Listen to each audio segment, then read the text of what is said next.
All right, so on the last page of your notes, you have on page 15, you have a chart that looks like this. And so we're going to kind of fill these things out. So the Kingdom of Mali, its capital was Timbuktu. And you can see where Mali is located on the western hump of Africa. It was established between 1250 and 1450 AD. The goods that they traded were gold and salt, and Mansa Musa was one of the leaders who doubled the size of the kingdom and created this as a Muslim center of learning because of the mosque that he built. All right, so next is the Kingdom of Songhai. It was established along the Niger River. And of course, that was just because there was fertile land because of the river flooding. And in 1009, Kosi was one of the rulers, and he converted to Islam and started a new dynasty called the Dia dynasty. Gao was its capital, and it was also a chief trading center. And this was because it was on the Muslim trading routes that linked places like Arabia to northern and western Africa. Sunni Ali later on then created a new dynasty called the Sunni in 1464, and he did a lot of military campaigns to expand the territory. He was known as, someone that that was kind of what they were all about, is being on horseback, fighting, conquering new lands all the time. Two of the most significant places he took over was Timbuktu and Jenny, and they were very important to the salt and gold trade that were going on at that particular point in time.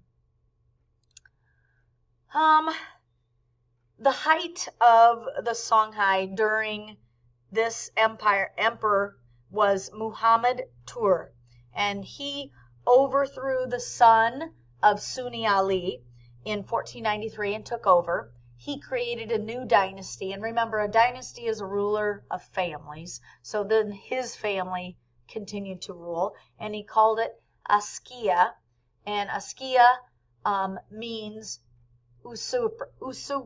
usurper. And that means a person who takes a position of power basically by force, or, whether it was done legally or illegally, but he did it by force. So that's kind of how they went about this. He was a military commander. He was a very devout Muslim, and so he continued the expansion that was already started. He divided the large territory into provinces to maintain everything. And again, everything was very peaceful and secure because he had a good navy and cavalry. So many of these cities prospered with his trade of salt and gold. There was a slow decline after Muhammad Tur, and what happened was the Sultan of Morocco controlled the territory, and basically at that point, everything that was peaceful and secure changed to chaos, violence, distress, and so things kind of went downhill from there. All right, so the Songhai Kingdom, the capital is Gao. Again, they're in West Africa. They were established between 1000 and 1600 AD. Gold and salt were the two main products that they traded, and the Songhai gained control of trade in West Africa by controlling those two major cities of Timbuktu and Jenny. All right, section E, called Societies in East Africa. Actually, I think that's section D. Sorry, that should be D. Societies in East Africa.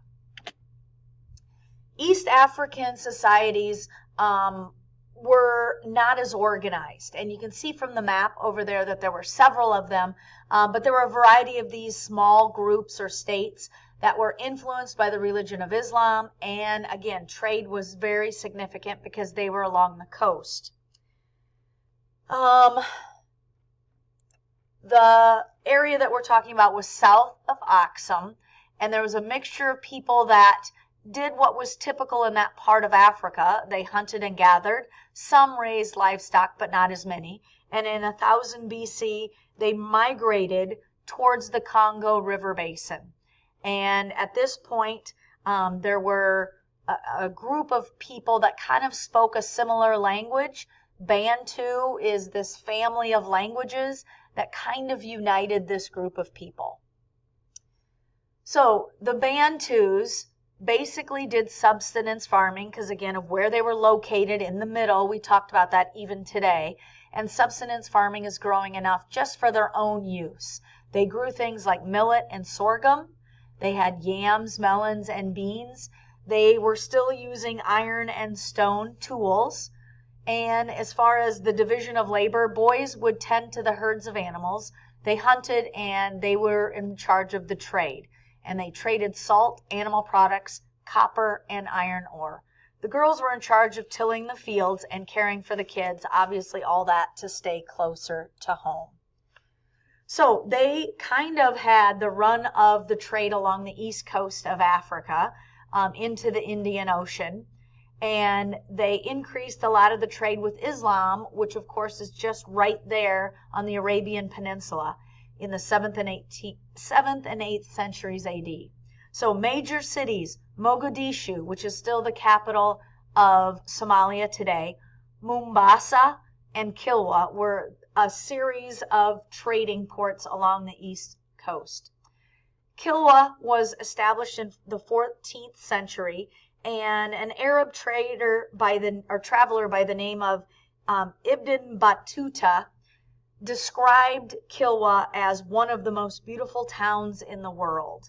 And so they had two major buildings, the Great Mosque of Kilwa, which was cut from coral off of the cliffs along the shore, and the Husuni Kubwa Palace, which was, again, another elaborate building that had lots of things in it, and it included porcelain that was imported from the Chinese, which are fancy pottery, and it also included that it had indoor plumbing. So it was a pretty nice place at this point. They were kind of powerful until the Portuguese conquered them in 1505. So you can see along the coast here, the trading routes are the red lines. Here's Mogadishu, Mombasa, and Kilwa, and those were all along the trading routes that they used. All right, so Swahili is this mixture of African and Arabian cultures. Since Arabia was just right across the Red Sea, it started mixing with the African culture and because of the trade. So these people obviously started intermarriage and having blended children. The Muslim religion and the Arabic culture, and like the architecture, still exists in lots of northern Africa today. Sahel is a word that means coast. So these people were known as people of the coast.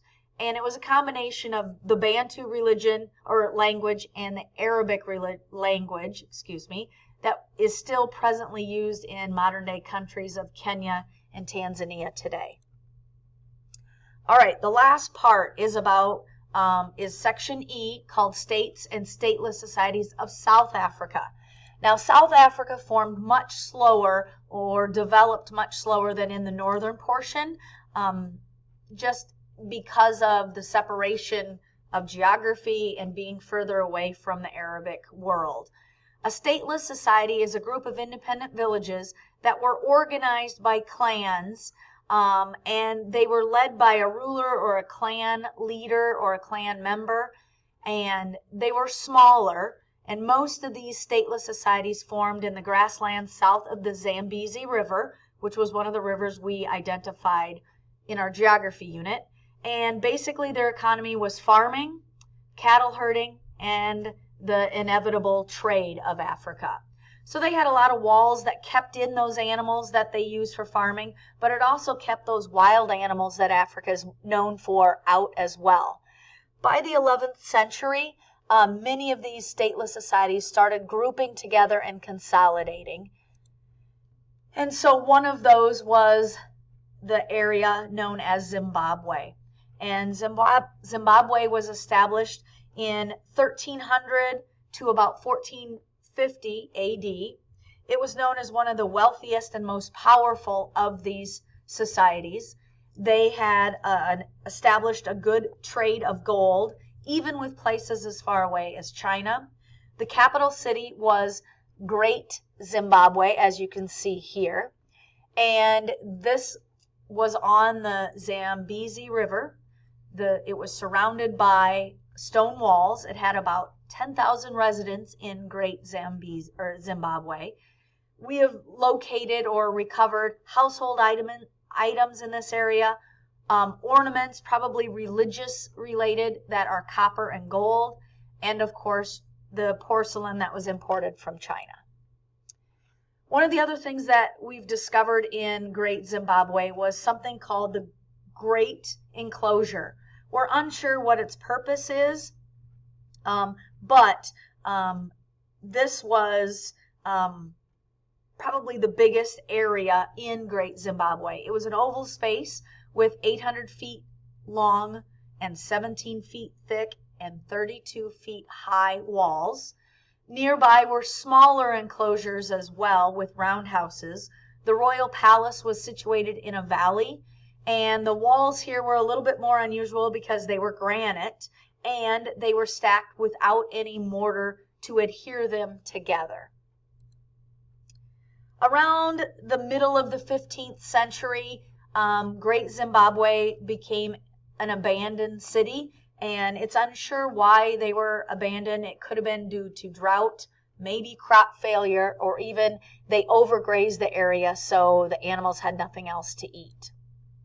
So again, Great Zimbabwe is further south. You can see it is right here along the red trade route. And so as they did that, you can see the Swahilis along the coast and then the Great Zimbabwe culture.